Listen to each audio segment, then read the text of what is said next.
ભગવતી છે ઉદાયન રાજા ઉદાયન રાજા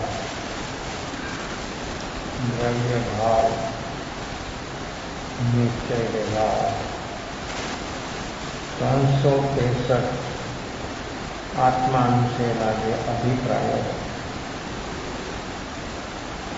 એને એ કેવી રીતે બધા અભિપ્રાયોથી મતોથી માન્યતાઓથી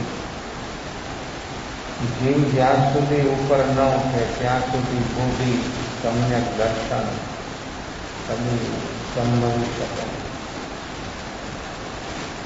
કોઈને કોઈ પ્રકારથી જીવો માન્યતામાં પકડાઈ જાય છે. આ માન્યતા જ માણસને ત્યાં કઈ રીતે સ્વરૂપ દર્શનમાં અવરોધ ઊભો થાય છે એ વ્યક્તિને કદી ખબર થઈ નથી. આ ખબર ન થાય ત્યાં સુધી બુદ્ધિ સમ્યક દર્શન પ્રાપ્ત થાય એવી કોઈ સંભાવના નથી. 363 મત અભિપ્રાય આત્મા વિશેની માન્યતાઓ ભ્રાંતિ કેવી કેવી ભ્રાંતિમાં જીવને જીવ માને છે પણ એના વિશેની કેવી માન્યતાઓ એ જ્યાં સુધી એ બધી માન્યતાઓ એની બધી ક્લિયર ન થાય જ્યાં સુધી માણસ એમાંથી બહાર ન આવે ત્યાં સુધી એ વસ્તુ જ એને રોકાવે. જેની માન્યતા ચાલી રહી છે એ જ એને રોકી દે છે. માન્યતા હંમેશા માટે વ્યક્તિની ભ્રાંતિથી જ ઊભી થઈ ગઈ છે અને એક ભ્રાંતિ મીટી જાય એટલે આ બધું જ દૂર થઈ જાય. પણ ભ્રાંતિ કેમ મીટે? જીવની આ ભ્રાંતિ કેટલા સમયથી એ ભ્રાંતિમાંથી બહાર ના આવે ત્યાં સુધી આ 363 મત એમાંથી એક પણ કાંઈ ઓછો થાય એવી કોઈ ઘટના નથી શકતી. તો આત્મજ્ઞાન કેમ પ્રાપ્ત નથી કરતું? આત્મજ્ઞાનની અંદરમાં બધી ભ્રાંતિ માન્યતાઓ જીવને રૂકાવટ કરનાર હંમેશા માટે આજે હંમેશા માટે જીવ માત્રને રૂકાવટ કરનાર જો હોય તો આ બધી ભ્રાંતિઓ ભ્રાંતિ જીવને મોક્ષ માર્ગની અંદરમાં ક્યાં બીજા રસ્તેથી બીજા રસ્તે વ્યક્તિ પહોંચી જાય એની એને ખબર નથી. તો આવી અનેકવિધ ભ્રાંતિઓ જીવમાં જ્યાં સુધી રહે અને ચાલે ત્યાં સુધી આવું આત્મજ્ઞાન સમ્યક જ્ઞાન કેમ સંભવી શકે? નિર્વિકલ્પ અવસ્થા જીવ વર્તમાનમાં જો જીવે તો નિર્વિકલ્પ અવસ્થાની નિર્વિકલ્પ અવસ્થામાં આ બધી ભ્રાંતિઓ આ બધું ગણતરી કરે તો એનો કોઈ પાર ના આવે. પણ નિર્વિકલ્પ અવસ્થા એક એવી સાધકની અવસ્થા બને છે એની અંદરમાં બધો જ કચરો જે છે ભીતરનો એ બધો જલી જાય, સાફ થઈ જાય. આવી છે આંતર અવસ્થા નિર્વિકલ્પ. અને નિર્વિકલ્પ જેમ આંખે જરા થોડું કમ સૂકતું હોય, ધુઆ જેવું લાગતું વ્યક્તિ એમ કે સ્પષ્ટ નથી, જોઈ તો શકે છે પણ ધુઆ જેવું લાગે. વાદળ કઈ જાયમાં નથી, વાદળા નથી, પણ એની આંખની કોઈ મિસ્ટિકને લઈને એવું એને દેખાય છે. મિસ્ટિક છે આંખની અને માને છે કે બહારમાં છે, બહારમાં એ ચીજ નથી. જો એની આંખની જે મિસ્ટિક છે, જે પ્રકારની જે કાંઈ તકલીફ છે એ દૂર થઈ જાય તો ગમે એવી પરિસ્થિતિ હોય તો સાફ દેખાય. એટલે કારણ હંમેશા માટે વ્યક્તિમાં કાર્ય બહારમાં થાય છે. કારણ જ્યાં સુધી ન મીટી શકે ત્યાં સુધી વ્યક્તિ પોતાને ત્યાંથી અનુભવી શકે. પોતાનો અનુભવ નહીં થવાના આવા અનેકવિધ ઉદાહરણો, અનેકવિધ કારણો જીવની અંદરમાં મોજૂદ છે. પણ એ કારણો કોણ મિટાવે છે? ભીતર લાગે છે બહાર. તો બહારમાં કંઈ સફાઈ કરવાથી આ કંઈ મીટે? તો બહારની આ જગ્યા હોય ને તમને એવું લાગે તો તમે સાફ કરી નાખો તો બરાબર થઈ જાય. એ જ રીતે વ્યક્તિની ભીતરમાં જ્યારે દેખાય, મહેસૂસ થાય કે આ વસ્તુ મારી અંદરમાં છે, ત્યારે જે વ્યક્તિ એના તરફ પ્રયાસ કરે અને એવો એનો પ્રયાસ હોય ત્યારે એ ભ્રાંતિ અંદરમાં કારણરૂપ જે અવસ્થા બની છે એ એને મીટ્યા વગર રહી ન શકે. તો આત્મજ્ઞાન, સ્વયં જ્ઞાન, નાથ અન્ય કરોતી કેમ? આત્મજ્ઞાન, સ્વયં જ્ઞાન, જ્ઞાન બીજું કરે છે. જ્ઞાન જાણે અને જો. જ્ઞાનનું કામ હંમેશને માટે જે વસ્તુ સ્થિતિ જેમ છે તેમ તેને તે બરોબર જાણે છે, જુએ છે. ભ્રાંતિ હોય ત્યારે જાણવાની, જોવાનું મૂકી જાય, પકડવાનું, મૂલ્યાંકન થાય. જાણવાને જોવાનું તો ત્યારે જ બને કે જ્યારે આત્મજ્ઞાન હોય ત્યારે. અને આત્મજ્ઞાન સિવાય જીવની અંદરમાં હંમેશને માટે વ્યક્તિનું મૂલ્યાંકન હોય, ટ્રેસિંગ હોય, પ્રતિકાર હોય. જેવું છે તેવું તે જોઈ શકે ને. બહારના પદાર્થો જે છે એ સંકેતી આત્મા પણ એ જ્ઞાનથી બોલે.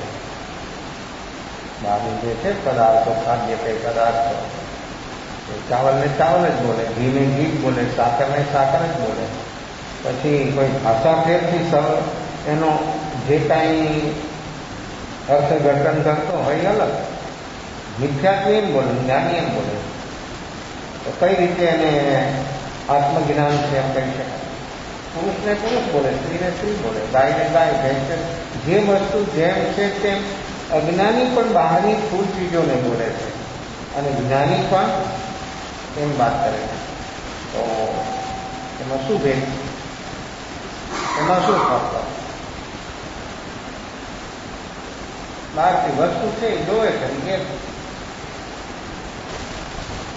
પછી શરીરનો વર્ણ, રસ જે કંઈ હોય તે બહારનું જે હોય તે જેને જે દેખાય છે તે, એટલે બહારથી જે જોવે છે એને આંખથી જોવે છે.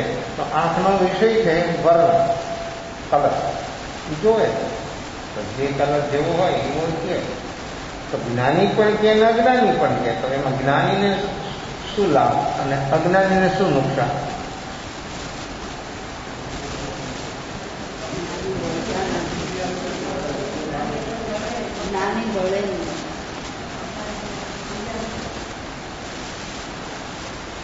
આ હરો કલર છે, વિજ્ઞાની પણ બોલે ને અજ્ઞાની બોલે. શું કહે?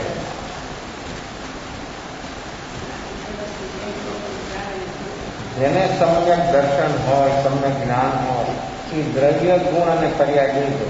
ત્યારે અજ્ઞાની છે માત્ર પર્યાયને જ પકડે. એ વર્ણ ગુણની જે પર્યાય છે એને જે પકડે અને કહે કે બહુ સરસ. જ્ઞાની કહે કે વસ્તુ છે. આ ભેદ ક્યાં છે સૂક્ષ્મ એ કોઈ દિવસ ખબર ન પડે.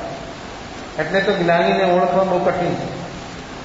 કારણ કે પોતાની માન્યતાથી વ્યક્તિ ભાગે છે અને બધું પ્રવૃત્તિ જોડાય છે. તો જ્ઞાની છે દ્રવ્ય, ગુણ અને કોઈ પણ આપણી સામે જે જગત છે, સ્થૂળ જગત, એ બધું પૂજલ રૂપ છે, બીજું કોઈ જ નથી. પણ આ દેહ જોવે માણસ શું શરીરને જુએ, અજ્ઞાની શરીરને જુએ. તો શરીર એક પર્યાય છે. આ મનુષ્ય પર્યાય, દેહ પર્યાય, બાળક પર્યાય, તિર્યક પર્યાય, સિદ્ધ અવસ્થા પણ પર્યાય.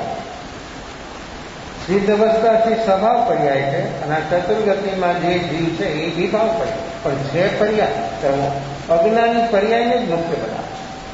તો પર્યાય તો પ્રતિક્ષા બદલી થાય. એટલે બદલી જાય એટલે એને શું થાય? જ્ઞાનીને દુઃખ થાય.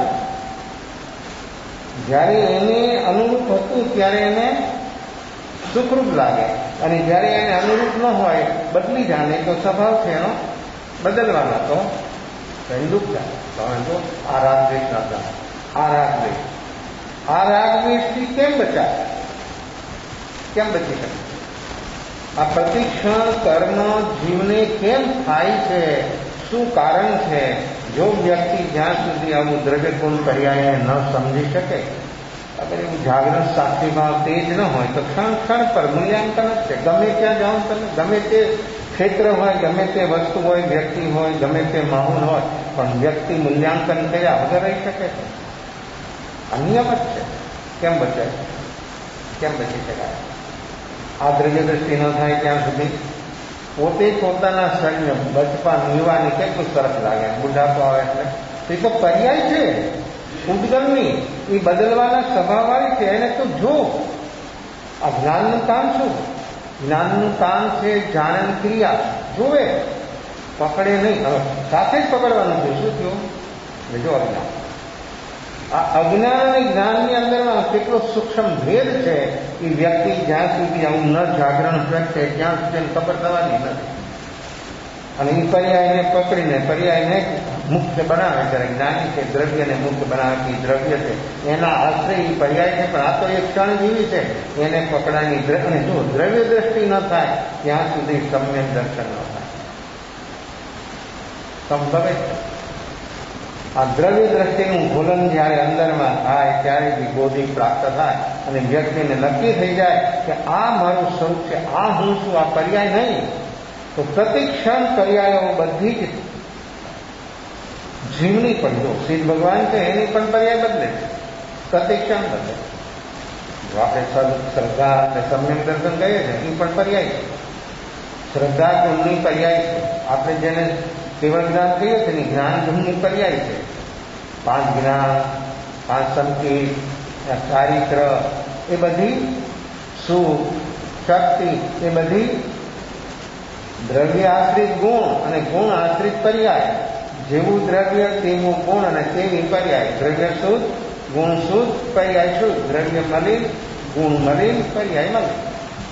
વર્તમાન પર્યાય છે મલિન, પણ એની દ્રષ્ટિ હોય શુદ્ધ તરફ કે આ મારું દ્રવ્ય, આત્મદ્રવ્ય કેવું શુદ્ધ છે, કેવો એનો સ્વભાવ છે. તો આ પર્યાયને પકડે નહીં, પર્યાયને કાંઈ પણ એ પર્યાય છે બદલી જવાનું. એક જ ક્ષણ લાગે. એક ક્ષણની અંદરમાં એ પર્યાય બદલી જાય ત્યારે અજ્ઞાની હોય ને એટલો દ્વેષ ભાવ થાય, અંદરમાં દુઃખ થાય. દુઃખ થાય એટલે દ્વેષ. જ્યાં દુઃખ થાય છે કોઈ પણ ઘટના, કોઈ પણ નિમિત્ત પામીને વ્યક્તિને દુઃખ થાય છે ને દ્વેષ. કોઈ પણ નિમિત્ત પામીને વ્યક્તિને સુખ લાગે છે ને રાગ. દેખાય છે? જો એને દેખાય શું? સુખ અને દુઃખ પર્યાય છે, એ બદલી રહી છે. તું એમ જો, તારામાં જોવાની ક્ષમતા તું પ્રગટ કર. પણ કેમ થાય? આ કેમ થાય? આ જીવ કેમ ચતુર્ગતિ સંસારમાં અનંત કાળથી આ રાવણમાં ફરે છે? એ પોતાથી જ પોતે ફરે છે ને તેને કોઈ આ ફેરવનાર કે એ ગતિમાંથી બીજી ગતિમાં કોઈ મોકલનાર બહારનું કોઈ તત્વ નથી. માત્ર પોતે આવી જ્યાં સુધી આનું નામ છે ભ્રાંતિ. આ પર્યાય દ્રષ્ટિએ ભ્રાંતિ. દ્રવ્ય દ્રષ્ટિએ ભ્રાંતિ મીટી ગઈ અને આત્મા દ્રવ્ય શુદ્ધ છે. પર્યાય પલટાય બાલાજી વૈતરણનું અંદરમાં બેઠેલો ચેતન ભગવાન આત્મા એ જોવે છે આ શરીરની પર્યાય. ના, હું તો બુઢો થઈ ગયો. કોણ બુઢો થઈ ગયો? શરીરની ક્ષમતા વહી ગઈ એટલે એમ દુઃખી થાય કે શરીર આમ હોત તો આમ. અરે દ્રવ્ય, આત્મા દ્રવ્ય કદી બુઢું નથી થતું. આત્મા કોઈ દી બુઢો થતો નથી. આત્મા કોઈ દિવસ મરતો નથી. આત્મા બાળક નથી. આત્મા આત્મા જ છે. કોઈ પણ શરીરમાં હોય, સિદ્ધમાં હોય કે નિગોદમાં હોય, આત્મા એક શરીર હોય અને કોઈ ફેર આ બધી અવસ્થાઓ બદલાય છે. બધી પર્યાયો છે અને એ પર્યાયની અંદરમાં જીવને અનેક પ્રકારના મૂલ્યાંકનો, રાગ દ્વેષો જીવને થાય છે અને જીવ એટલો બધો વજની બને છે કે જેની કોઈ સીમા નહીં. આવું આને અંદરમાં સતત જાગરણ વર્તતો હોય તો જગતની કોઈ શક્તિ, કોઈ વ્યક્તિ કોઈ મૂકી બનાવી શકે? હલે નહીં. ભૂકંપ આવે ને તો એનો હલે. માણસને એક નિમિત્ત આવે તો હલાવી નાખે. એક નિમિત્ત માણસને ખડખડાવી નાખે. માણસને આખી પરિસ્થિતિ બદલે. શરીરની, મનની, વાણી ત્રણેય અવસ્થા બદલે. અને ઉપયોગ અજ્ઞાન. ક્યાં તારું કામ કરે? તો નિમિત્ત તો ક્ષણે ક્ષણે નિમિત્ત તો ક્ષણે ક્ષણે આપણી સામે છે, અનુકૂળ ને પ્રતિકૂળ નિમિત્તો તો છે. હવે નિમિત્ત વગરની દુનિયા નથી. તમે ગમે ત્યાં જાઓ ને, ગમે ત્યાં જીવ જાય ચતુર્ગતિમાં શિવ ભગવાન છે, ત્યાં નિમિત્ત છે. તમે કેમ બચો? નિમિત્તથી બચવાનો પ્રયાસ અજ્ઞાની કરે. જ્ઞાની તો નિમિત્તનો સ્વીકાર કરે છે કે આવને હું તૈયાર છું, મારું કામ, મારે તારી લડવું છે, હું તને જોઉં છું, તું કેવા રંગમાં છો જોઉં છું. એટલે તો જ્ઞાનીની સામે કર્મ પણ જીતી જાય, સમય પણ જીતી જાય, બધી વસ્તુ એને સમર્પિત થઈ જાય, સરેન્ડર થઈ જાય. જ્ઞાનીની સામે કોઈ બચી શકતું જ નથી. અને જ્ઞાની કોઈનો પ્રતિકાર કરતા નથી. જ્ઞાની કાંઈ લેવા નથી દેવા. તું છો ને, તારી અવસ્થા છે ને, મને શું? જે થઈ તું છે, તારી અવસ્થા છે, અને તું બતાવે છે તો હું તો જોઉં છું. મારું કામ તો હવે રાત હોય કે દિવસ, મારે તો જોવાનું જ કામ છે. શરીર સ્વસ્થ હોય કે અસ્વસ્થ હોય એ પણ પર્યાય છે. સાથા ને સાથે હું એમ જોઉં છું. જોવાનું આવ્યું એટલે દુઃખના કારણો સમૂંગા ખતમ. દુઃખ રે જ નહીં, પણ જોવા ન શીખે ત્યાં સુધી હાઈવરા, હાઈ પ્રેશર, ડાયાબિટીસ, ટેન્શન, તણાવ એ ક્યાંથી આવે છે ખબર છે, પણ એ જોવાનું શીખ્યો નથી. અને જોતા નહીં શીખે ત્યાં સુધી આ બધું ચાલવાનું. અને પોતે જ પોતાની અવસ્થાથી વ્યક્તિ દુઃખી થઈ શકે છે. એને જો દુઃખી ન થવું હોય તો એ જાગરણ પ્રગટે એનામાં. એવું જાગરણ એ છે ને, એની અવસ્થા છે ને, એની પર્યાય છે ને, બદલે છે હું, મારી પર્યાય છે, હું જોઉં છું. એવી અંદરની ક્ષમતાના ફુવારા આવે. એવા ક્ષમતા ઓલો સામો માણસ બોલનારો હોય ને બંધ થઈ જાય. એની અવસ્થાને જોઈ બંધ, એને બોલવાની, એને મનાઈ કરવાની જરૂર નથી. એની ઘણી બંધ થઈ જાય કે આનું કંઈ બદલાતું નથી, હાવભાવ બદલાતા નથી, વાણી નીકળતી નથી, કાંઈ મન મૂર્છિત થતું નથી, કાંઈનો ફેટ બદલતો નથી. આ શું છે આની પાસે? આની પાસે શું ચીજ છે? સામી વ્યક્તિ આવેશમાં ગમે તે કરી નાખે, ગમે તેવું કરી નાખે, તો પણ એની સામી વ્યક્તિ જે જાગરણ સાક્ષી બાવા એ હલે નહીં. એનું કાંઈ ન બદલાય. એ જોયા કરે પોતાની વર્તમાન અવસ્થા, આ નિમિત્તનું ઉપસ્થિત થયું, એમાં મારા અંદરમાં શું મારી અવસ્થા બની રહી હતી. અને એ જોવે ને તો એ જીતી જાય, ઓલો હારી જાય. 100% સામી વ્યક્તિ હારી. નિમિત્ત થાકી જાય, નિમિત્ત હારી જાય, નિમિત્ત હટી જાય, અને ઉપાદાન તૈયાર થઈ જાય, જગમગાટ થઈ જાય, અને ઉપાદાનનું સામર્થ્ય કેટલું અનેક ગુણ બની જાય. આવી પરિસ્થિતિમાં ઉપાદાન નિખાર પામે. અને જ્યાં સુધી વ્યક્તિની આવી અવસ્થા ન હોય ત્યાં સુધી ઉપાદાન મૂર્છિત બની જાય. પોતાની આત્માની અવસ્થા મૂર્છિત બની જાય. અને આમાં સમ્ય જ્ઞાન ક્યાં પ્રગટે? આમાં સમ્ય જ્ઞાન ક્યાં આવે? 24 કલાકમાં એક ક્ષણ એવી છે કે વ્યક્તિ સાક્ષી ભાવથી પોતાની વર્તમાન પર્યાયને જોઈ શકે. આ વિચાર પણ પર્યાય, આ કર્મ પણ, જે ઉદયરૂપ અવસ્થા સર્જાય છે, બધા નિમિત્તો બધા પર્યાય બદલી જાય છે. પ્રત્યેક ક્ષણ બધું જગત બદલી રહ્યું છે. અને આ જગત છે એક અપેક્ષા એ ક્ષણભંગુર. આપણે કહીએ છીએ આ શરીર કેવું છે? ક્ષણભંગુર છે. અસૂય સંભવમ. આ શરીર અશુદ્ધિથી ભરેલું છે, ક્ષણભંગુર છે. એ બોલીએ છીએ બોધ નથી. અને બોધ તો અહીંયાથી જ થવાનો ભાઈ. જેથી થશે તેની, જેને થશે તેને બોધ તો અહીંથી થવાનો. અહીંથી બોધ અહીંથી થવાનો. અને જો વ્યક્તિ જાગે તો એનો બોધ એવો નક્કર બની જાય. આ બધો બૌદ્ધિક બોધ છે. આ વાંચન, ચિંતન, મનન, શ્રવણ એ બધું બૌદ્ધિક બોધ છે. પણ પ્રેક્ટિકલ ન થાય ત્યાં સુધી વાત કદી ઠેકાણે પડશે નહીં. અને ત્યાં સુધી જીવને અનુભવ જે કરવો છે એ અનુભવ થવો શક્ય સંભવિત નથી. કારણ કે પ્રેક્ટિકલ એ છે કે વર્તમાન જે અવસ્થા બદલી એમ સમજો. એ બદલવામાં સ્વતંત્ર છે, તું જોવામાં સ્વતંત્ર. તું તારી સ્વતંત્રતા શા માટે ચૂકી જાય? અને તું તારી સ્વતંત્રતા ચૂકે એટલે તું દુઃખી જાય. આ કાંઈ બીજું નથી. વ્યક્તિ પોતાની વર્તમાન સ્વતંત્રતા જેને પ્રાપ્ત થઈ છે પરમાત્મા પદની, એ પોતાને ભૂલી જાય છે. પછી એની સામે શું આવે? એની સામે પછી શું રહે? કે આ ઉદય યોગ સંયોગ આ બધું છે એને માત્ર વર્તમાનની અંદરમાં પકડવાના ભાવ છે અને અનેકવિધ અવસ્થાઓ એની બને અને જે પરેશાન બની જાય આવી બધી અવસ્થાથી બહાર આવવા માટે વ્યક્તિમાં જાગરણ સાચું ભાવ જો પ્રગટે તો એનું ઉત્થાન થયા વગર રહી ન શકે. એનું કલ્યાણ હિ કલ્યાણ, મંગલ હિ મંગલ, એનું કોઈ અમંગલ ન કરી શકે જગતમાં. આવી અવસ્થા જોવાનો અભ્યાસ સતત બને તો આ છે આત્મજ્ઞાન. ને આવું આત્મજ્ઞાન જીવને જ્યારે પ્રગટે છે ત્યારે એનો આ સમસ્ત સંસારની અંદરમાં જે દુઃખના કારણો છે એ બધા જ કારણો ખતમ થઈ જાય. કાંઈ એને કરવાનો જ્ઞાનનો સવાલ છે. જ્ઞાન કરોથી કે જ્ઞાન થાય. વસ્તુ સ્થિતિ જેમ છે તેમ જે ક્રિયા બદલી રહી છે એને જાણે એને જુએ કે હા એ અવસ્થા છે એની બદલવાનો સવાલ છે, મારો જોવાનો જાણવાનો સવાલ. આમાં બીજું કાંઈ આવે નહીં. આ કરવું તે કરવું બધું કરવું. કરવું એટલે કર્મ. કરવું એટલે મનમાં ભાવ દે. શું બને? શું થયું? શું કરશું? શું કરશું? કર્મ. શુભ એટલે પુણ્યરૂપ, શુભ એટલે પાપરૂપ. વાણી, આપણી વાણી જ્યારે માણસ થોડો દિમાગ ઠીક હોય ત્યારે જે બોલે તો સારું બોલે તો પુણ્યરૂપ થાય. અને માણસનો દિમાગ ઠેકાણે ન હોય તો એ શું બોલે? શું બોલે? જો એનાથી એને દુઃખ થાય, બહુ સાંભળનારને દુઃખ થાય તો એ અશુભ રૂપ બની અવસ્થા. આ યોગ શરીર જો માણસના કશાયો મન હોય તો આ શરીરનો ઉપયોગ બીજાની સેવામાં લગાવે. અને જો માણસની અંદરમાં કશાયો તેજ હોય તો 5 ઇન્દ્રિયોને આધીન બની જાય. આ અનુકૂળ પ્રતિકૂળ શુભ અને અશુભ સિવાય વ્યક્તિની અંદરમાં વર્તમાનમાં કાંઈ બીજું ચાલતું નથી. જે છે તે તેને તમે જુઓ. જોવાની ક્ષમતા જેની અંદરમાં પ્રગટે એ આત્મા જીતી જાય. એ જન્મ એનો સફળ બની જાય, સાર્થક બની જાય. કોઈ મૂલ્યાંકન નહીં, કમ્પેર નહીં, ટ્રેસિંગ નહીં, પ્રતિકાર નહીં. આવી અવસ્થામાં જો વ્યક્તિને જોવાનો અભ્યાસ દ્રઢ બની જાય તો સચમુચ મંગલ હિ મંગલ, કલ્યાણ હિ કલ્યાણ. એને કોઈ અમંગલ ન કરી શકે, એનું કોઈ અકલ્યાણ ન કરી શકે.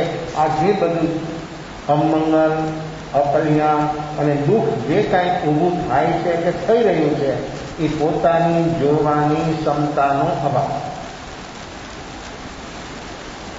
માણસ શું માને છે? માણસ શું સમજે છે?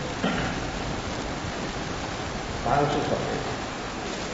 100% માને છે શું? આ નિમિત્ત આમ થયું એટલે આમ થયું. ભ્રાંતિ માને છે, ભ્રાંતિ. અને નિમિત્ત હોય જ કોઈ પણ ઘટના બને, અનુકૂળ પ્રતિકૂળ સંયોગ વિયોગ અસાલા બધામાં નિમિત્ત હોય જ. એ નિમિત્તને મુખ્ય બનાવે છે. પર્યાય કોણ બની ગઈ દ્રવ્યનો તો ખબર જ નથી. અને દ્રવ્ય જે છે આત્મદ્રવ્ય કેટલું અદભુત અને અપૂર્વ છે એ તો હંમેશા માટે નિરાળું નિસંગ રહે છે. પણ આવું સમ્યક જ્ઞાન જેની પાસે હોય એને એ આત્મા આવો છે, એનો સ્વભાવ એ એને અનુભવમાં આવ્યા વગર રહી ન શકે. અને આવી અવસ્થા ન હોય તો આ બધો કચરો, આ બધા જે ઉદય ભાવમાં રહેવું અને પર્યાયને પકડવી, ઉદય ભાવમાં રહેનાર વ્યક્તિ પર્યાયને પકડે. ઉદયને જોનારો જે બની ગયો ઉદયયોગ સંયોગની અવસ્થાની જે જોવે છે સાક્ષી ભાવથી એને નિમિત્ત ફેલ થઈ જાય. નિમિત્ત આવે ત્યારે વ્યક્તિની વર્તમાન અવસ્થા ઓર તેજ બને, નિખાર જાગૃત ઓર તેજ બને. પણ જો જોવાનો અભ્યાસી હોય તો આ બધું સત્ય સંભવિત બને. નહીં તો જે ચાલે છે બરાબર છે, બધું ચાલવાનું છે. અને વ્યક્તિ એની અંદરમાં અનેક પ્રકારથી રાગ દ્વેષના ભાવો દ્વંદ્વો ચાલે છે. આત્મા બંધાતીત છે, બંધ રહિત એનું સ્વરૂપ છે. એ સ્વરૂપ સુધી જો આપણે એ સ્વરૂપનો જો આપણે અનુભવ કરવો હોય તો વર્તમાનમાં જીવવાનો પ્રયાસ કરે, જોવે વસ્તુ સ્થિતિ જેમ છે તેમ, જેવી છે તેવી તેને જોવાનો અભ્યાસ કરે અને જોશે તો એ જીતી જશે. એને કાંઈ તકલીફ નહીં થાય. બહારના જગતથી નિમિત્તોથી એને કાંઈ જ નહીં થાય. અને એટલો સ્વસ્થ રહેશે શારીરિક માનસિક બધી જ રીતે. અને એવું એનું અંતર જગત બનશે જેની કોઈ સીમા નહીં. ગુરુ નાનક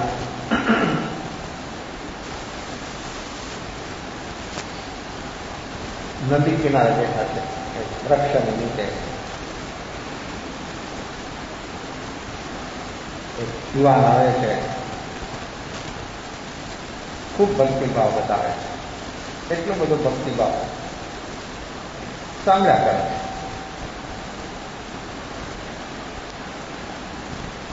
પોતાના પોકેટમાંથી સરસ મજાના જે કુંડળ કાઢ્યા,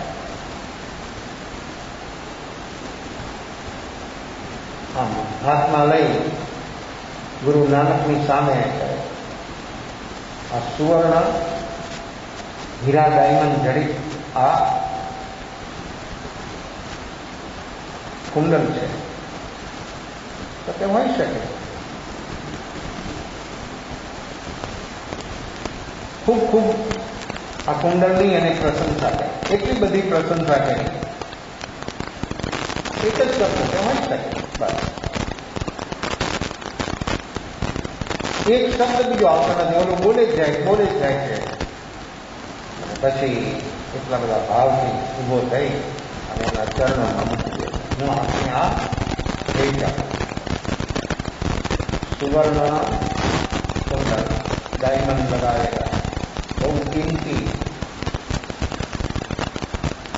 ગુરુ નાનક મોટાઈ વાત ફેરવી ઘુમાવી જોડે છે. કાંઈ પરચેસ કરવા જાઓ ત્યારે શું કરો? કોઈ પણ વસ્તુ તમે ખરીદી માટે જાઓ ત્યારે શું કરો? ઉતાવળા માણસો એની ખરીદી ન કરીએ અને ઘરે આવીને પાછા ત્યાં જોયા વગર થઈ ગયું ને ઓલા એમના વેપારીએ આપણને આપી દીધું. કેટલું જોવે?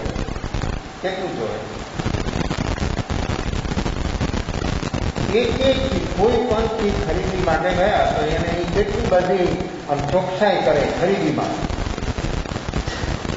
વેપારી પણ જો ગમે તે કપડાનો વેપારી હોય એનો જાય ખરીદી કરવા માટે, સાડીનો સ્ટોર હોય જબરજસ્ત લોકો ખરીદીમાં જાય, લેવાની હોય એક સાડી 25-50 સાડી ખોલાવે,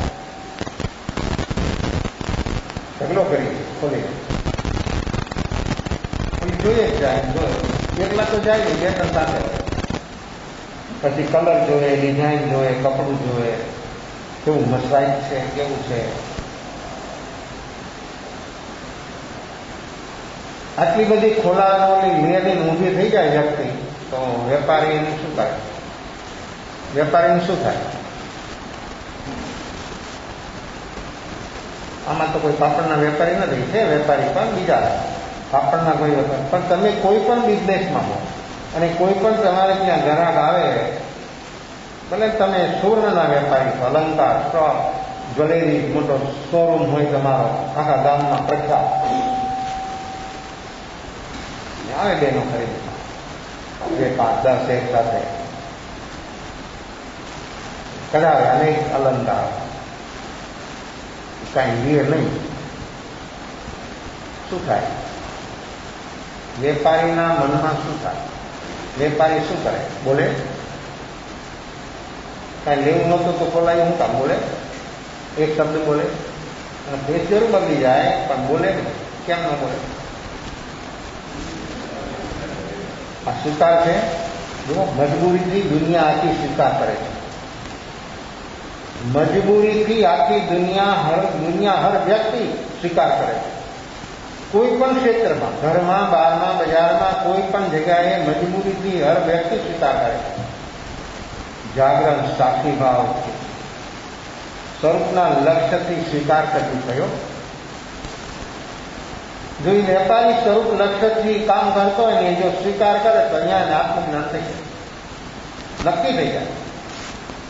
તમને ઘરમાં ન થાય, તમને અહીંયા ન થાય, પણ વેપારીને જો એની સ્વરૂપ લક્ષ્ય હોય અને જો જાગરણ હોય તો, સ્વરૂપ લક્ષ્ય ન હોય ને જાગરણ હોય તો સ્વીકાર તો થવાનો છે. મજબૂરીથી 99% જેવો સ્વીકાર કરે છે. મજબૂરીથી બધા ક્ષેત્રમાં, બધી જ અવસ્થાઓ, સ્વઈચ્છાથી, જાગરણ સાક્ષીભાવ સાથે, સ્વરૂપ લક્ષ્યથી કે આ મારું સ્વરૂપ નથી, આ મારો સ્વભાવ નથી, એ જે છે એનું છે, આવો ભાવ લે.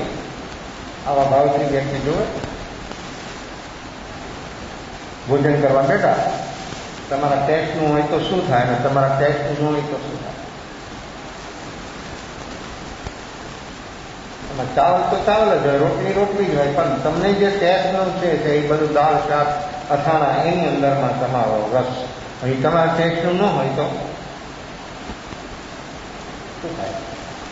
રોટલી રોટલી, પણ રોટલીમાં બનાવટમાં તો દરેક વ્યક્તિની અલગ અલગ અવસ્થા છે. જો ઘઉં ઘઉં જ છે એની રોટલી બને છે, પણ બનાવનાર વ્યક્તિની કેવી કેવી વિશેષતાઓ હોય છે, તો એવી રોટલી બને કે મોઢામાં મૂકો તો હોઠ તમારા દાંત ન હોય તો ચવાઈ જાય, અને કોઈ એવી બનાવે તો દાંત તમારા કસરત કરવી પડે. કેમ? તમે બુઢા માણસને એવી આપી હોય, દાંત ન હોય ને એને એ રોટલી એવી આપે એની બહુ શું થાય? કારણ કે બુઢાપો એટલે બહુ નીચે જ રહેવાનું હોય, અને નીચે તો થઈ જાય ગેસ સીતા, તો શું કરવાનું? તો શું કરે? આવી જ્યારે એની સામે અવસ્થા આવે ત્યારે એ વ્યક્તિના ટેસ્ટ, એ વ્યક્તિની માન્યતાઓ, એની બધી આદતો એમાં કેવી એને ટક્કર લાગે ત્યારે એના મનમાં શું થાય? શું બને? શું બને? એ તો જ્યારે એની સામે એવી પરિસ્થિતિ આવે ને ત્યારે એનો ખ્યાલ આવે. પણ સારી પરિસ્થિતિમાં માણસ નથી રહી શકતો, તો આવી વિપરીત પરિસ્થિતિ અને એમાં પણ શરીર અસ્વસ્થ હોય ને કોઈ એના આમું ન જોતું હોય ત્યારે શું થાય? માણસો કેમ કે પાછલી જિંદગીમાં ધર્મ કરશો છે, દેખાય છે, લાગે તમને સંભવે? આ બધું પતાવ્યા પછી તું જ પતી જવાનું, તું પતાવ્યા પછી શું તું જ પતી જવાનું, તારું બધું ચોપટ થઈ જવાનું. તારી અંદરમાં જે ક્ષમતા છે એ ક્ષમતા જ નથી રહેવાની, પછી તું શું કરશે? માણસની જે ક્ષમતા હોય એ ક્ષમતા ખલાસ થઈ જાય, પણ માણસ શું કરી શકવાનો? આવી આવી અવસ્થાઓમાં જીવો જીવે ત્યાં બુઢાપામાં ધર્મ કરશો, શરીર ખલાસ થઈ ગયા, શરીરની ક્ષમતા નથી, ચાલવાની, બોલવાની, સાંભળવાની, દેખવાની બધી ક્ષમતાઓ સમાપ્ત થાય અને માણસ કે ધર્મ કરજો, શરીરનો 100% લગાવ શરીરની હું ને આવી પરિસ્થિતિમાં એ સમરણી ન કરી શકે ઈષ્ટદેવનું, તો પછી ધર્મ કોણ કરેવાય? આ શરીરની પર્યાય પ્રતિક્ષણ બદલે છે. તું જો જે વસ્તુ જેમ છે એમ જોવાનો અભ્યાસ જો તારી અંદરમાં હોય તો તને કોઈ તકલીફ નહીં કરી શકે. તો માણસ મજબૂરીથી દરેક ક્ષેત્રમાં સ્વીકાર કરે છે. સ્વઈચ્છાથી, સ્વરૂપ લક્ષ્યથી, જાગરણ સાક્ષી ભાવથી જો સ્વીકાર થાય તો એનું નામ ધર્મ. ધર્મ થઈ શકે ને હર હાલતમાં, હર સંયોગમાં, હર હાલતમાં, ગમે ત્યાં હોય, ગમે તે પરિસ્થિતિમાં હોય, ધર્મ હંમેશા માટે થઈ શકે. ધર્મ એટલે આપણો સ્વભાવ, મારો સ્વભાવી ધર્મ. એ સ્વભાવને તમે ઘરે નીકળી દુકાને જાઓ છો, હા પોકેટ ભૂલી જાઓ, ફોન ભૂલી જાઓ, ચાવી ભૂલી જાઓ તો માણસોને દોડાવવા પડે, એ બધું. પણ ધર્મ શું? એ માણસ જ ભૂલી ગયો.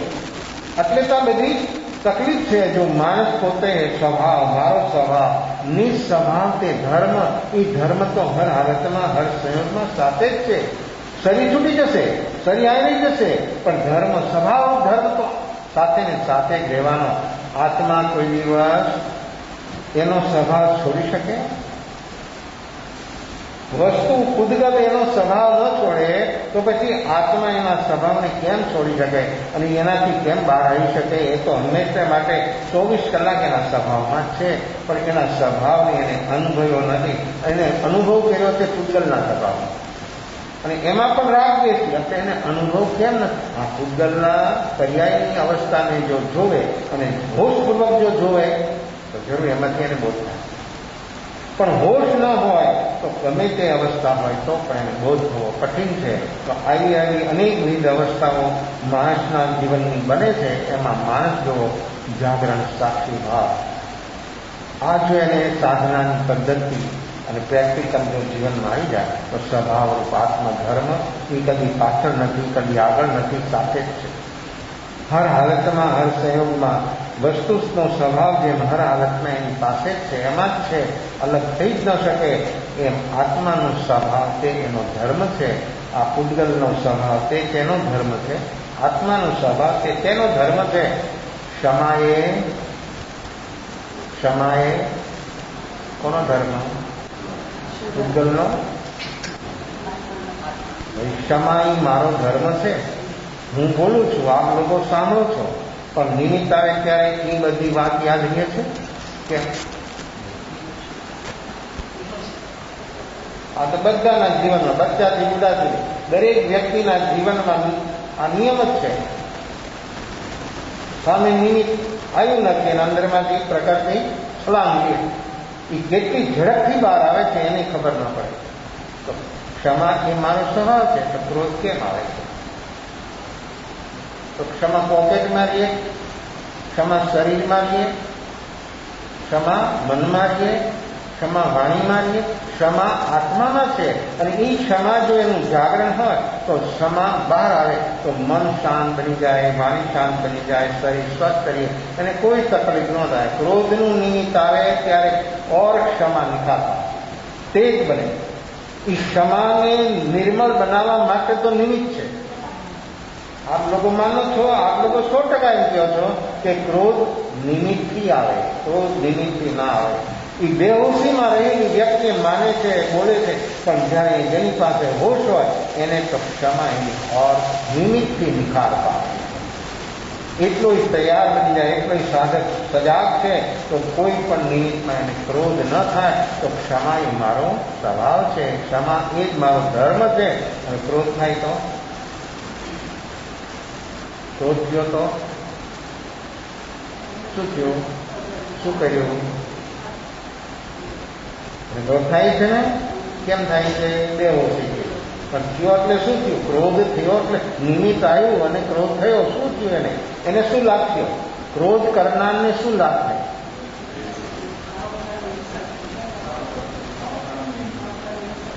આપણાની હિંસા તો તમે શબ્દો સાંભળ્યા છે, આપણે તમે બોલો છો. બહારના એનું નુકસાન કેટલું થાય?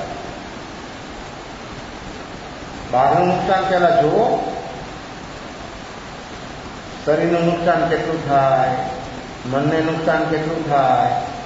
અને ઈ ક્રોધના આવેશમાં માણસ જે કરે તે પોતાને અને બીજા બધાને દુઃખરૂપ હોય. આ બહારથી ફૂલ ભાવ પ્રાણની હિંસાથી બચવા માટે તો એની પાસે કેવી ક્વોલિટીનું જાગરણ થયું. શબ્દો આવ્યા છે આ લોકોની પાસે, ભાવ પ્રાણની હિંસા થાય, પણ ભાવ પ્રાણને બચાવવાનો હજી સુધી પ્રયાસ થઈ શક્યો છે? હા, નિમિત્ત આવે ક્રોધ ન થાય તો ભાવ પ્રાણી દયા નહીં, દ્રવ્ય પ્રાણી બે દયા થઈ. એટલે તો ભગવાન મહાવીરે એમ કહ્યું કે અહિંસા પરમો ધર્મ. અહિંસા એ પરમ ધર્મ છે. અને અહિંસા ભગવતીની આરાધના કરનાર જીવ હંમેશમાં કોઈ હાલતમાં દુઃખી થાય જ, એને કોઈ દુઃખી કરી ન શકે. દેવ દાનવ માનવ કોઈ નિમિત્ત એને કોઈ દુઃખી કરી શકે, પણ જેની પાસે અહિંસા ભગવતી હોય એને જગતમાં કોઈ ન જીતી શકે. એનો વિજય થઈ જાય અને વિજય પતાકા એના એવા ફરકે. પણ દ્રવ્યને ભાવ અહિંસા જ્યારે પ્રગટે, અને ક્યારે પ્રગટે, કેવું એની પાસે જાગરણ થયું. આ ભાવ દયા જરૂર સંભવી શકે છે, પણ જાગરણ કેવું જોઈએ? કેટલું તેજ જાગરણ હોય. નિમિત્ત આવ્યું અને મને ફીલ ન થયું ત્યારે ભાવ પ્રાણી દયા હોય તો સાક્ષી ભાવ છે. તો જાગરણને સાક્ષી ભાવ હોય તો તાકાત છે કોઈ કે મને દુઃખી બનાવી શકે? નિમિત્ત આવશે, ગમે આવશે, ગમે એવું આવશે, પણ મારી પાસે આવું જાગરણ સાક્ષી ભાવ હોય તો જગતની કોઈ પણ અવસ્થા, કોઈ પણ નિમિત્ત એને કાંઈ કરી ન શકે. અને જાગરણ સાક્ષી ભાવ ન હોય પણ સામાન્ય નિમિત્તમાં પણ માણસની અવસ્થા કેટલી અવસ્થા વિપરીત બની જાય છે. તો ક્રોધ એ વિભાવ છે, ક્રોધ એ પાપ છે, ક્રોધ એ દુઃખ છે. ક્રોધથી જીવને દુઃખ અને દુર્ગતિ મળે છે એવું આપણે સાંભળીએ છીએ, પણ નિમિત્ત આવે ત્યારે આપણે ફેંકી દઈએ છીએ. આપણી બેહોશી. આપણામાં જો હોશ હોય તો તાકાત નથી નિમિત્તની કે મને કોઈ હલાવી શકે. જે ક્રોધ જેની અંદરમાં ઊભો થયો એ વ્યક્તિ તમારી ક્ષમા માંગે. પણ જ્યારે માણસ એવો સ્થિર રહી શકે, અંદરમાં એનું જાગરણ સાક્ષી ભાવ તેજ બને, ત્યારે આવી ઘટના બને. તો ક્રોધ, ક્ષમા મારો સ્વભાવ છે તો ક્ષમા સાથે જ જ્ઞાન મારો સ્વભાવ છે, સુખ મારો સ્વભાવ છે, જ્ઞાન મારો સ્વભાવ છે. જે આત્માના ગુણો છે તે મારો સ્વભાવ છે. આત્માને છોડીને ક્યાંય બીજે હોય નહીં ને બીજામાં જાય નહીં, બીજામાં કાંઈ કરે નહીં. આત્માના જે ગુણો છે આત્મામાં જ રહે, એ બીજે જાય નહીં, બીજાનું કંઈ કરે નહીં. એ જાણે ને જોઈ વસ્તુ સ્થિતિ એ છે એમ છે, બસ બરાબર. તો ઓલો વિવાદ ઊંડા લીધા થઈ જાય. गुरु नानक आत्मा ने खूब घुमाई है। बहुत अच्छा है, बहुत अच्छा। એટલે જો માણસની કેવી એક ક્ષણમાં અવસ્થા બદલી જાય છે, बहुत अच्छा है। तुझे मैंने दे दिया, समर्पण कर दिया, हाँ आपको दे दिया। मालिकी भाव छोड़ दिया, दान देते तो मालिकी भाव नहीं छूटता। कैसा दे दिया। नदी किनारे बैठा था, फेंक दिया नदी में, एक कुंडा फेंक दिया नदी, उल्ला की चीख निकल गई। जिसने प्रदान किया था, भेंट किया था, चीख निकल गई। आपने क्या किया? इतनी कीमती चीज आपने कहां डाल दिया? दूसरा उठाया, दिखाया, कहां डाला कि ले, और दूसरा डाला कि एक डाला।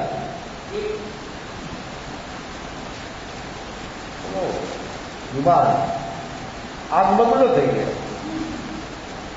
क्या आटला बधा भाव थी आगे तने?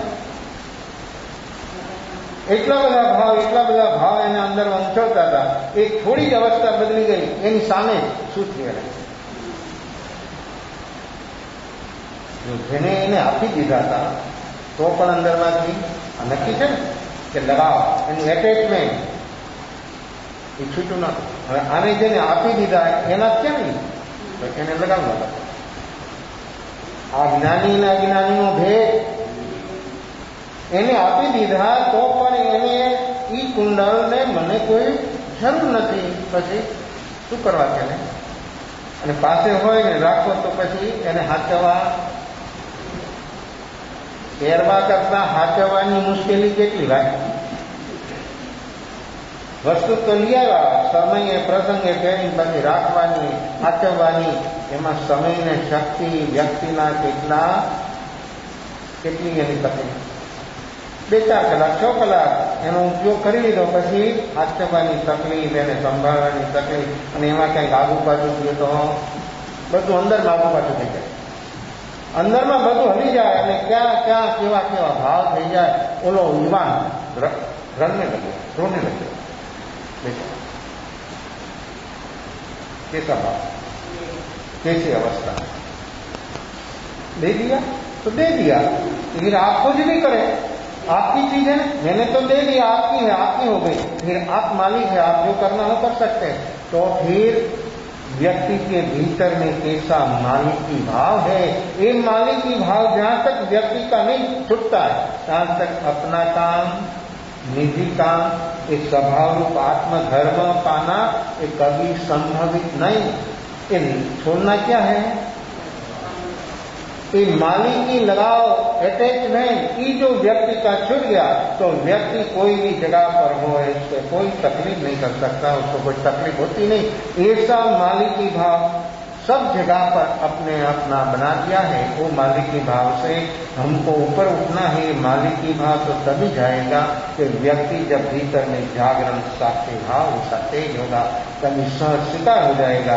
जो घटना घटी तो बराबर है, स्वीकार। इस स्वीकार भाव से उसके जीवन में और इतना साक्षी भाव तेज होगा तो उसको सुख, शांति, समाधि, सामने वाले व्यक्ति जो है उसकी अवस्था उसके आधार है। उसने दे दिया तो लगाव नहीं छूटा तो दुखी हो गया। उसने ले लिया और बोल दिया मुझे दे दिया तो क्या आपका, अभी मेरा नहीं। उसने फेंक दिया तो भी उसका कैसा हो गया हाल? ये हाल किसने बनाया?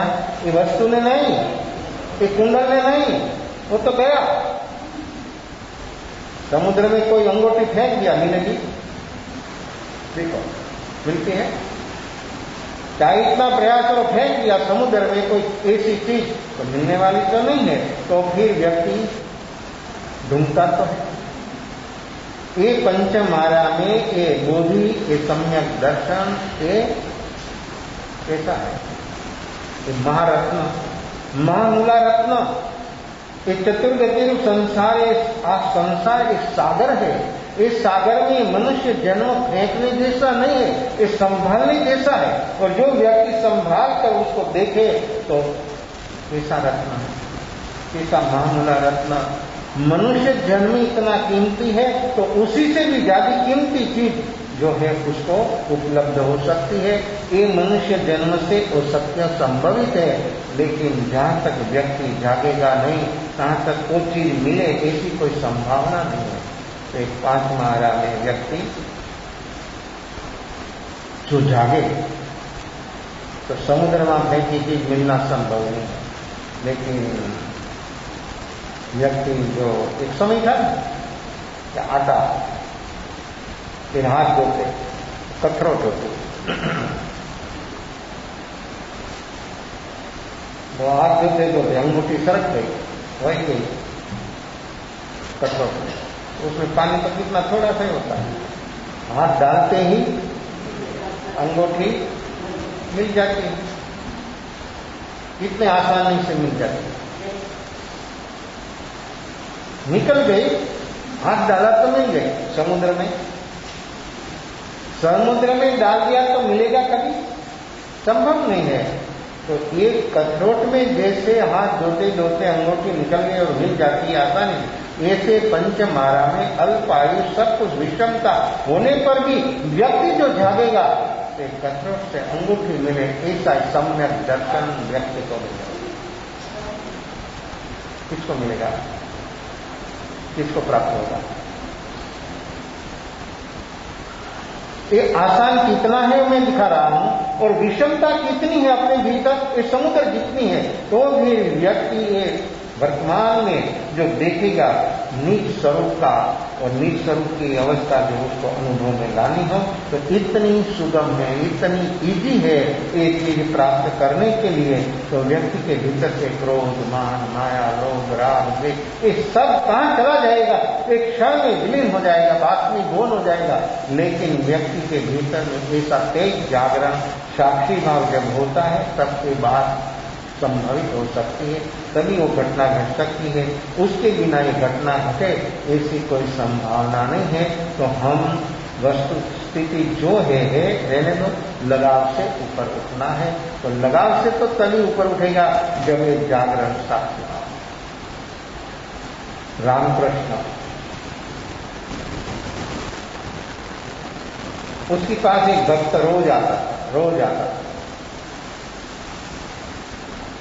बहुत सेवा, क्या सेवा करूं मैं आपकी, क्या सेवा करूं, रोज आता।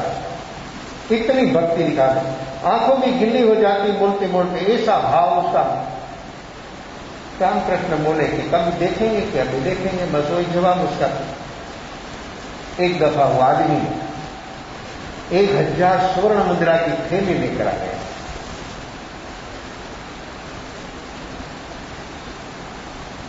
रख दिया उसके पैर में। 1000 स्वर्ण मुद्रा है उसमें, मैं आपको भेज देता हूं। बहुत बढ़िया, दे दिया मुझे, आपको दे दिया। बराबर सोच समझ कर दिया तो दिया, लेकिन सोच समझ कर दिया है तो क्या मेरी हो गई?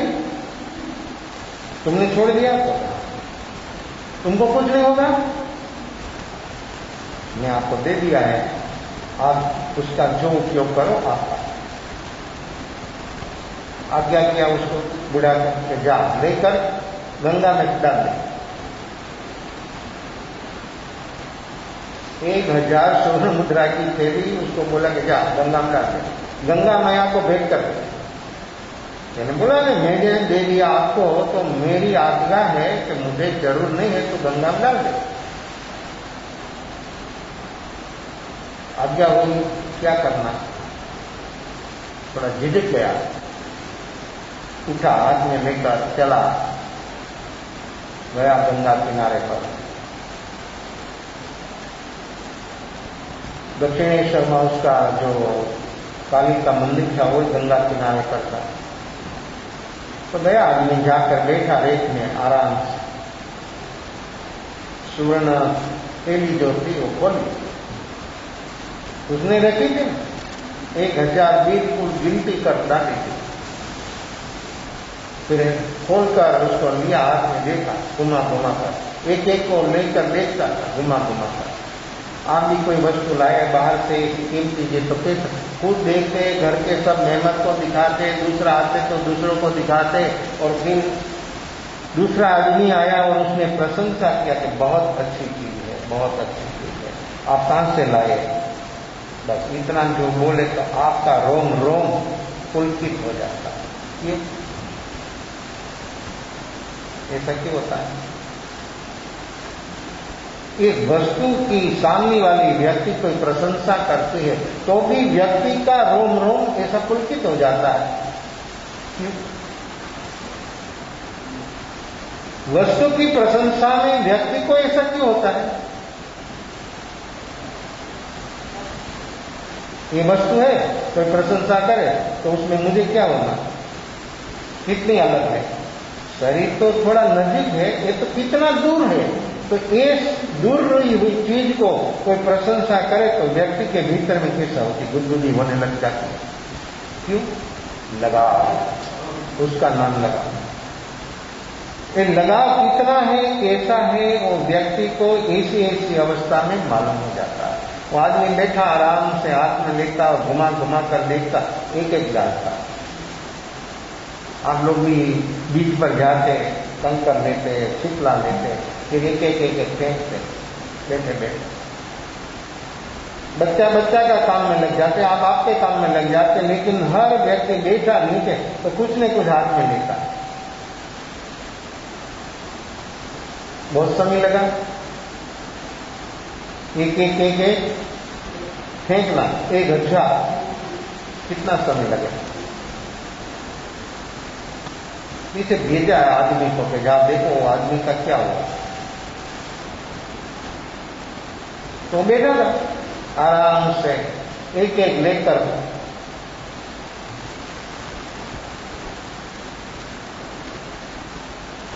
आदमी ने बोला कि चलो बुलाते हैं आपको। जल्दी किया, लेकिन फेंकना तो एक एक रखा, लेकिन जल्दी किया। वो तो देखता था, लेकिन उसके भीतर में ठीक नहीं था।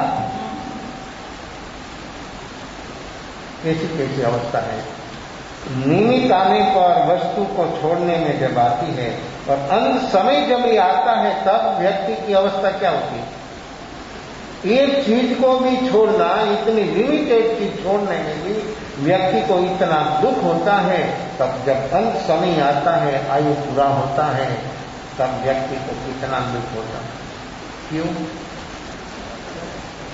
ये घर, ये बार, ये सब कितना जीवन भर समझ आए, वहां से एंड तक व्यक्ति ने कितना इकट्ठा किया है, कूड़ा करकट। ये सब कूड़ा करकट। आप सोना मानो, हीरा मानो, मोती, सब कूड़ा करकट। उसी से कोई जिससे दुख होता है वो सुख हो सकता है और वो कीमती हो सकता है? होता है क्या? दुख के सिवा व्यक्ति के भीतर में दूसरा क्या होता है? तो वो सुख कैसे होता है? वो कूड़ा करकट ही है, लेकिन कैसे मानते हैं? देखो, ये भ्रांति, ये लगाव, जीवन भर तो उसका लगाव यहां से जब जाता है पर लोग, तब व्यक्ति को कितना दुख होता है। शरीर छोड़ना तो दुख है ही, लेकिन ये सब उसके सामने जो होता है, अभी मजबूरी से उसको जाना है, तो जाने के समय पर व्यक्ति को भीतर में कितना फील होता है, कितना दुख होता है। इस दुख से व्यक्ति बेहोश हो जाता है, कोमा में चला जाता है। जब दुख का दबाव आता है मगज पर, ऐसा क्यों आता है? प्रेशर, इतना प्रेशर बढ़ जाता है तो इतना दबाव आने से व्यक्ति को ऐसा कर जाता है, कोमा में चला जाता है। एक क्षण में व्यक्ति की सब सिस्टम बंद हो जाती है। कैसा है? ये दबाव, ये लगाव और दबाव से व्यक्ति की सारी अवस्था मूर्छित हो जाती है और व्यक्ति मूर्छित अवस्था में तो जीता है और मूर्छित हो जाता है। ये सुख कैसे लगता है और इसी से सुख मानते, उसका नाम है भ्रांति। जल्दी किया, फेंका, आया। क्यों भाई इतना समय लगा? एक साथ छोड़ना था ना। तो कि मेरा क्या, मेरे दिल में भोला आदमी था, तो जो होता था वो बोलता था कि आपको तो मैंने दे दिया, लेकिन आपको देने में मुझे कोई तकलीफ नहीं, लेकिन फेंकने में मुझे बहुत तकलीफ हो रही है। ऐसा आग्नेय धर्म कौन पालता है, कौन मानता है? बोल दिया फेंक दे एक साथ थैली सारी, लेकिन एक एक गिनती कर फेंकता था, तो उसके भीतर में क्या ऐसा भाव, कैसी अवस्था उसकी हो गई। भला आदमी, इन लगाव छोड़ना है, वस्तु तो तूने छोड़ दिया, लेकिन फेंक दिया गंगा में, लेकिन तेरा लगाव नहीं छूटा। ये लगाव छोड़ने का उपाय है। लगाव छोड़ने के लिए ज्ञानी बहुत बहुत प्रकार से तरीका दिखाते हैं, लेकिन जब व्यक्ति नहीं जागेगा, तहाँ तक लगाव छूटना संभावित नहीं है। तो स्वभाव धर्म, आत्मधर्म हर हालत में, हर संयोग में व्यक्ति से हो सकता है, जिसकी पास जागरण साक्षी भाव हो। तो जागरण साक्षी भाव बिना स्वभाव धर्म का अनुभव होना बहुत बहुत कठिन, और कठिन लगता है इसलिए अपने को। जागरण साक्षी भाव नहीं होने से ही कठिन लगता है। जागरण साक्षी भाव तो बाहर जाना नहीं है। फिर जागरण साक्षी भाव अपने पास हो तो चाहे इसी अवस्था हो बाहर के, अपने बाहर जाना नहीं तो दुख कैसे होता है? बाहर गया तो दुख, तो अपना मन बुध भाई 24 घंटा अपना मन भागता है बुध भाई, इसलिए तो टेंशन है, तनाव है, आपाधापी सिर पति ये बुध भाई में रहने से तो होता। वर्तमान में ठहर गया, काम पूरा हो गया। सभी प्रकार से व्यक्ति बाहर आ जाता है और भीतर में स्थिर हो जाता है। स्वभाव में जो जम जाता है उसको कोई दुख नहीं है, कोई दुखी बनाते हैं। तो अपना वर्तमान में ऐसा जागरण साक्षी भाव जो व्यक्ति के भीतर प्रकट होगा, तो व्यक्ति सचमुच सभी लगावों से, ये लगाव तो बाहर का, ये लगाव सबसे बड़ा लगाव इस शरीर, इस शरीरों में ऐसा जो हम मानते हैं वो सबसे बड़ी भ्रांति है। चाहे ऐसा मानो बोलो तो भी शरीर शरीर है, शरीर पर है, शरीर अपना नहीं है। अंत समय जब आता, शरीर यहां से मिला है, यहाँ रह जाता, आत्मा चल बसती है, कहाँ पहुंच जाता है किसी को मालूम भी नहीं, कोई समाचार भी नहीं आता, कोई फोन भी नहीं करता, सेल फोन वहां नहीं काम करता है, आपके दिशा में बाहर में काम करेगा, लेकिन वहां पर आपको कोई समाचार नहीं आएगा, कोई समाचार देगा नहीं कि आज मैं बहुत मजा में हूं, तुम मजा में रहना, बोलते हैं कोई। तो फिर ये सब जो हमारा बीच में जो चल रहा है, उसी से हमको बाहर आने के लिए अपने पास ऐसा जागरण साक्षी भाव जो हो, तो हमारा कल्याण ही कल्याण हो जाएगा। मंगल मंगल इसे भाव है अवसर पर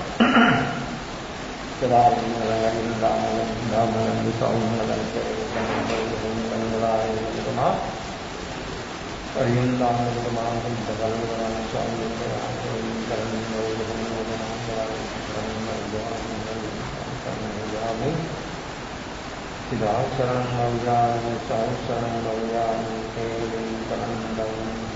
शरण नवजान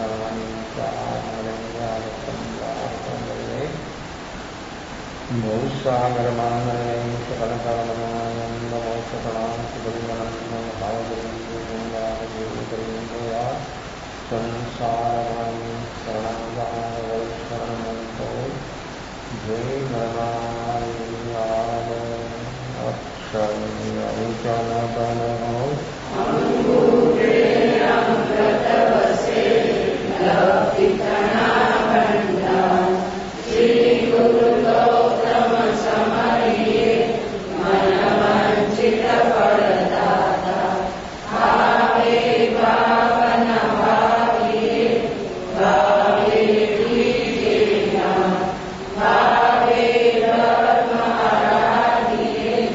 भावे केवल ज्ञान, भावे पद